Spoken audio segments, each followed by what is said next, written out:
Boa tarde.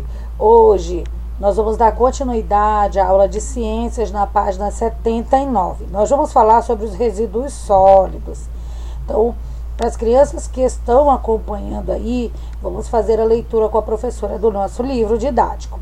E aí, eu posso até postar um vídeo, uma outra vídeo extra, uma informação extra sobre os resíduos sólidos, caso fique alguma dúvida. Então, vamos lá. O solo pode ser contaminado por diversos tipos de resíduos, como o lixo doméstico, o lodo do esgoto, os resíduos industriais, os resíduos minerais, os agrotóxicos, entre outros. E não é só a superfície que fica contaminada. As águas da irrigação e as águas das chuvas penetram no solo, levando os resíduos para as camadas mais profundas, o que contamina os reservatórios subterrâneos de água. Os resíduos podem ser provenientes de domicílios, industriais e estabelecimentos comerciais, além de atrair animais como ratos e baratas, que oferecem riscos à saúde, podem estar contaminados com os chamados metais pesados, restos provenientes da fabricação dos mais diferentes produtos que são muito tóxicos para os seres humanos e diversos outros organismos. Nós temos aqui uma imagem sobre os resíduos, parece muito com o lixão, é um lixão, né? Então, esses resíduos aqui são resíduos domésticos.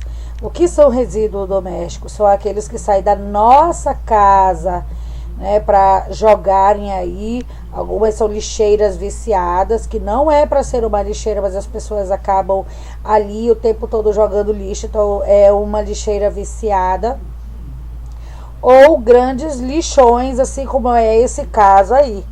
Quando fala que oferece riscos à saúde, porque as pessoas que moram ali próximo, nessa proximidade, além dos animais, né, os ratos que podem transmitir doenças, baratas, até formigas, gente. As formigas são uma dos insetos mais contaminados que nós temos, porque eles andam em tudo com esse lixo aí, coisas podres, e vão para dentro da casa da gente, né? Então tem que ter muito cuidado, muita limpeza, né? Resíduos.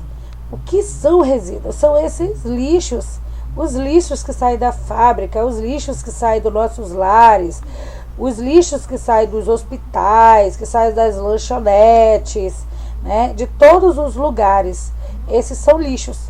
E podem ter até aqueles, por exemplo, que tem os agricultores que usam agrotóxicos, aquelas garrafas grandes, barris grandes, ou que usam demais agrotóxicos. E isso pode penetrar na nossa terra, que a gente já viu aí, nosso solo, e ela vai descendo até a camada subterrânea, que é da nosso lençol freático, e pode contaminar o nosso solo e até a água.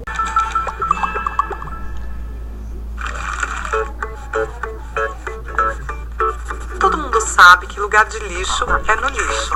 Quer dizer, quase todo mundo. Mas será que sabemos mesmo onde é o lugar do lixo? Este é o lixo que geramos. E quando jogamos fora, termina a nossa responsabilidade e ele desaparece como mágica, certo? Errado. Ele não desaparece como em um truque. E a responsabilidade pelo que acontece depois também é nossa. Sim, quando está todo misturado, o lixo é levado para o aterro sanitário, ou ainda para lixões. Só que temos dois problemas. Primeiro, no Brasil, os lixões estão proibidos por lei, porque causam graves danos ao meio ambiente e à saúde. Segundo, os aterros sanitários estão cada vez mais lotados, e logo não haverá mais espaço para tanto lixo. Mas a boa notícia é que isto não é é lixo. Pois é, eles são resíduos. Lixo é o que não serve mais para nada, mas os resíduos ainda têm muita vida, ainda têm muito valor. Eles só precisam ser separados.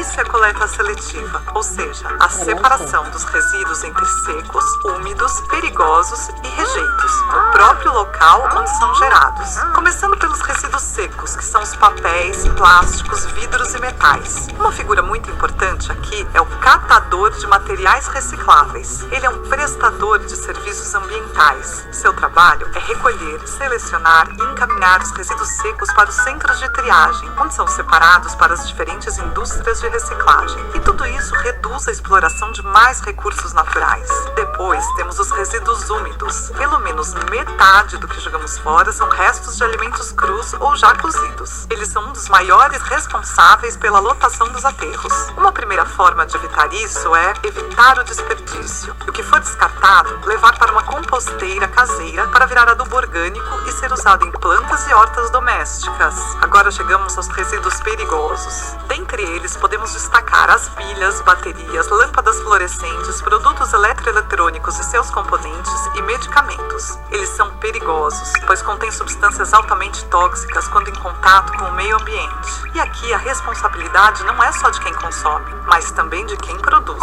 Por isso foi criada a logística reversa. Isso quer dizer que os fabricantes são responsáveis pelo destino final de seus produtos, garantindo assim que os resíduos perigosos não contaminem a terra, a água e o ar. E os consumidores devem descartá-los nos locais de coleta, nunca no lixo comum. Por fim, chegamos aos rejeitos. Eles são os resíduos que não temos como reciclar e deveriam ser os únicos a irem para os aterros sanitários. Lá eles são enterrados e tratados, e no final o local do aterro pode ser recuperado. É fácil perceber que a solução está na mão de todos, do governo, das empresas, dos catadores e com a população. Isso é a responsabilidade compartilhada. No Brasil existe uma nova lei que garante a boa gestão dos resíduos, e quem não fizer a sua parte pode ser multado por crime ambiental. Assim, se informar, estar atento e cobrar as autoridades é muito importante, pois essas mudanças não podem esperar, sabe? Bom, quase todo mundo sabe. Recicle seus hábitos e mude suas atitudes. O que acontece? Por que acontece isso? Eu sempre falo nos nossos vídeos que as coisas têm que ser mudadas por vontade política. Nós ainda não temos, por exemplo, uma coleta seletiva de lixo no nosso município, por falta de vontade política, porque já era para ter no nosso município, apesar de ser um município pequeno, que já foram roubados milhões e milhões e milhões e milhões, que dava para fazer inclusive estradas aí em ouro, ladrilhadas em ouro, né, em pedraria, e infelizmente fica por isso mesmo. A gente vê o povo aí, né, solto, o nosso município, os habitantes sofrendo, os jovens sofrendo, os idosos sofrendo, né? Então esse dinheiro que foi desviado por algum motivo, né, que eu acho que não tem que ter motivo para desviar, mas por algum motivo foi desviado, e nossos políticos foram coniventes com isso. Já era para ter, inclusive, caminhões de coleta seletiva de lixo, a reeducação, porque o povo precisa se reeducar para que a gente tenha esse compromisso com a natureza, com as gerações futuras, com o nosso planeta. É uma questão de educação mesmo. Tem pessoas que não vão querer fazer esse trabalho, mas tem pessoas que têm consciência do seu papel no planeta, para o meio ambiente, para a sua família e para os outros seres, que você não é um ser único, mas que você depende dos outros seres também para sobreviver. Então já era para a gente ter. Então, para que a gente possa ter, tem que ter vontade política. E esse é o momento de a gente pensar em colocar pessoas que queiram fazer para o nosso município. Aqui eu gosto de fazer muito isso dentro de sala de aula, junto com todos eles. Mas como vocês estão em casa, dá para fazer essa investigação e experimentação, fica até melhor.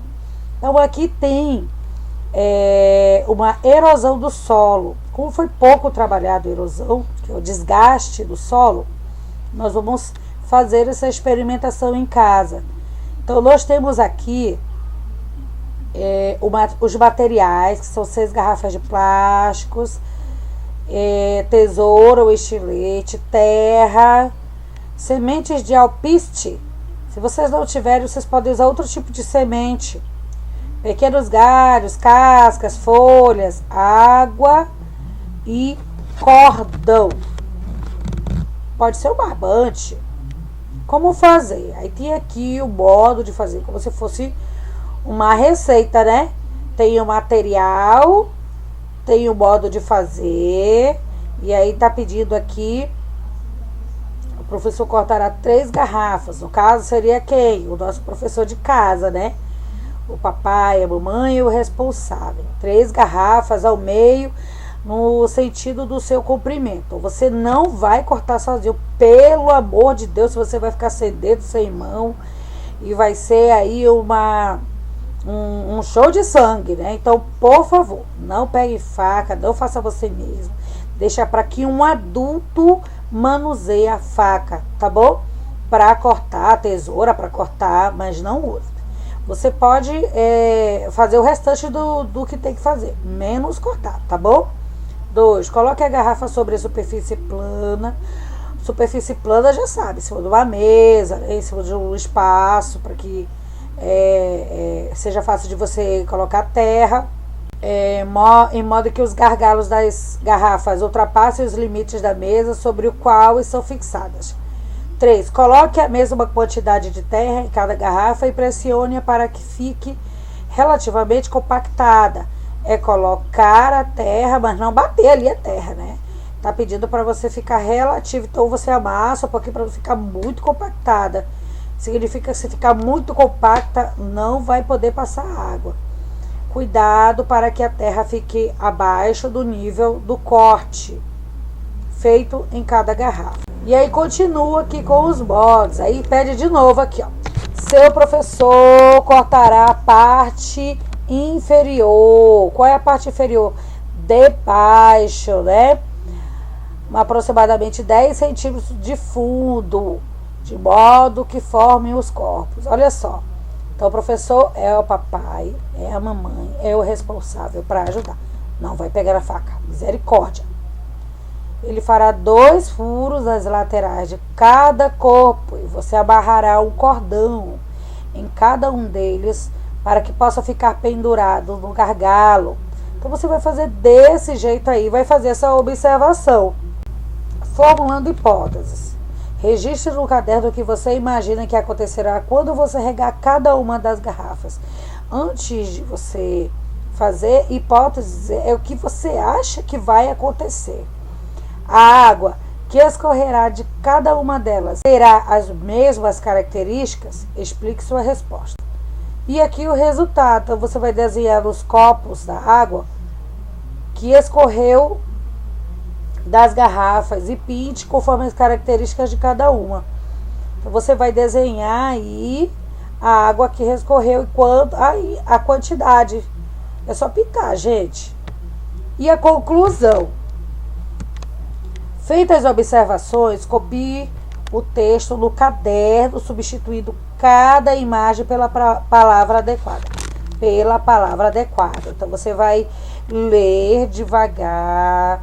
Primeiro, uma leitura silenciosa. Depois, você vai fazer uma leitura oral. Tira as dificuldades das palavras que você não entendeu com o papai e com a mamãe. Pergunta as letras, como é que forma. E depois você vai substituir. E aí você vai substituir aí os regadores aí por palavras, pelo que você fez, pela experimentação que você fez, para poder fazer sentido o texto do seu caderno.